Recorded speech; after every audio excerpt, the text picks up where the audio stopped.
दिव्यांगों को अगर कहीं पर भी अपमानित किया जाता है या प्रताड़ित किया जाता है तो पीडब्ल्यूडी एक्ट 2016 के अनुसार प्रताड़ित करने वाले के लिए दंड और जुर्माने का प्रावधान है।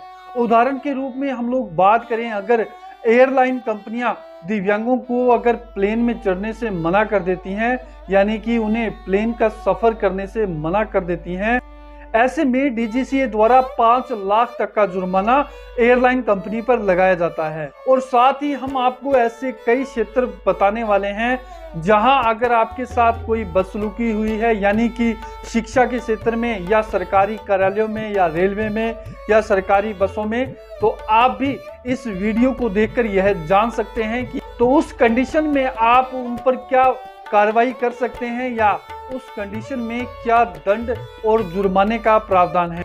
तो इसके लिए आपको वीडियो को अंत तक जरूर देखना पड़ेगा। अगर आप चैनल पर पहली बार आए हैं तो चैनल को जरूर सब्सक्राइब कर लें, नोटिफिकेशन बेल को दबाना ना भूलें, क्योंकि हमारा यह चैनल आप सभी दिव्यांगों के लिए इस प्रकार की जानकारियां समय समय पर लेकर आता रहता है। तो आइए बात करते हैं इस विषय के बारे में।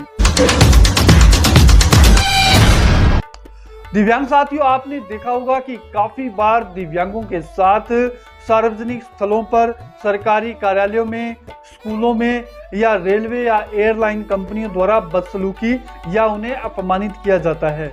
तो इस कंडीशन में दिव्यांगों को यह नहीं पता, कहने की बात यह है कि उनको अपने अधिकारों के बारे में नहीं पता कि उस कंडीशन में वो क्या कर सकते हैं। तो आज हम आपको ऐसे कुछ क्षेत्रों के बारे में बताने वाले हैं जहां अगर आपके साथ कुछ भी ऐसी घटना होती है तो आप यह कदम उठा सकते हैं। 1. अधिकारों का कानून 2016, आरपीडी कानून 2016। ये सबसे मुख्य कानून है जिसके तहत निम्न प्रावधान है। किसी भी संस्था, संस्थान, निजी या सरकारी संगठन को दिव्यांग व्यक्ति के साथ भेदभाव करने की अनुमति नहीं है।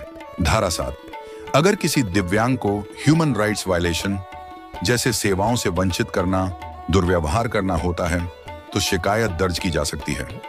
धारा 79, अगर कोई व्यक्ति कंपनी आरपीडब्ल्यूडी एक्ट का उल्लंघन करती है तो पहली बार के अपराध पर 10,000 रुपए तक जुर्माना, बार बार अपराध करने पर 50,000 से 5 लाख तक का जुर्माना। 2. सार्वजनिक परिवहन, बस, ट्रेन, मेट्रो आदि, रेल मंत्रालय, राज्य परिवहन और मेट्रो एक्ट के तहत अगर किसी दिव्यांग को उसकी वैध कंसेशन टिकट होने के बाद भी यात्रा से रोका जाए तो संबंधित अधिकारी कर्मचारी पर कार्रवाई हो सकती है। आरपीडब्ल्यूडी एक्ट के तहत शिकायत करने पर रेलवे, आरटीसी पर भी जुर्माना लगाया जा सकता है। 3. शिक्षा संस्थान, किसी स्कूल, कॉलेज, विश्वविद्यालय को दिव्यांग विद्यार्थी को एडमिशन से मना करने का अधिकार नहीं है। अगर ऐसा होता है तो संस्था पर आरपीडब्ल्यूडी एक्ट के तहत केस किया जा सकता है और जुर्माना मान्यता रद्द करने तक की कार्रवाई हो सकती है। 4. रोजगार और कंपनियां, आरपीडब्ल्यूडी एक्ट की धारा 20 कहती है कि किसी भी सरकारी या प्राइवेट नियोक्ता को दिव्यांग व्यक्ति को रोजगार से मना करने या परेशान करने का अधिकार नहीं है। अगर कोई कंपनी ऐसा करती है तो शिकायत के बाद जुर्माना और कानूनी कार्रवाई दोनों हो सकती हैं। 5. सार्वजनिक स्थल और सेवाएं, mall, restaurant, hotel, cinema hall, अस्पताल जैसी सेवाएं दिव्यांगों को देने से इनकार नहीं कर सकती। इनकार करने पर संबंधित संस्था पर आरपीडीडी एक्ट की धारा 79 के तहत जुर्माना लगेगा। 6. अगर किसी दिव्यांग व्यक्ति को एयरलाइन कंपनी द्वारा यात्रा करने पर मना कर दिया जाता है तो डीजीसीए द्वारा उस एयरलाइन कंपनी पर कंपोनेंट प्लेसमेंट 5 लाख रुपए तक का जुर्माना लगाया जाता है। किसके पास शिकायत की जा सकती है?